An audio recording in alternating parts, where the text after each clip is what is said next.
So, dito tayo sa 299 ring na nag-trending. No?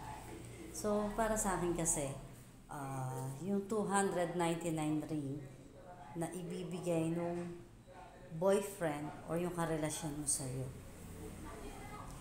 Para sa akin ha, para sa akin is okay lang yon kasi for me, bilang mahal ko siya, bilang boyfriend ko, tatanggapin ko kung ano yung kaya niya ibigay sa akin. So, yun lang yung nakayanan niya. So, 'di ba? So, wala namang tao, syempre kahit na sabihin na 299 lang yung ring na yun. So, nag-effort pa rin siya. So, meron din siyang pagkain na gusto niyang kainin na hindi niya kinain. So, gaya na nga nung paliwanag ng guy na kung bakit yun lang yung nakayaran niya ibigay. So, dahil tumutulong siya sa magulang niya, nagpapaaral siya ng mga kapatid niya. So, para sa akin ha, para sa nakakaintindi na bilang girlfriend niya. So, yun. Okay lang yun. Ang mahalaga kasi is, yung ring na yun, hindi man niya kayang ibigay yung malaking halaga ng singsing. So, at least, naisip niya yung, kahit nasabihin pa nung iba na, sobrang cheap kasi 299 lang engagement ring. So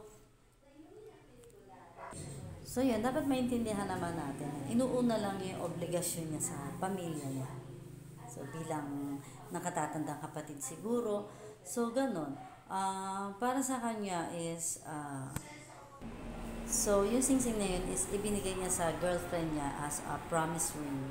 Siguro hindi naman engagement ring totally. Kasi, di ba, wala pa naman siyang trabaho. O kung may trabaho man siya, so hindi pa niya kaya. Hindi pa niya kayang bumili ng mamahaling singsing. Kaya, yun munang 299 ring yung naibigay niya para lang na mapatunayan na nagpa-promise siya na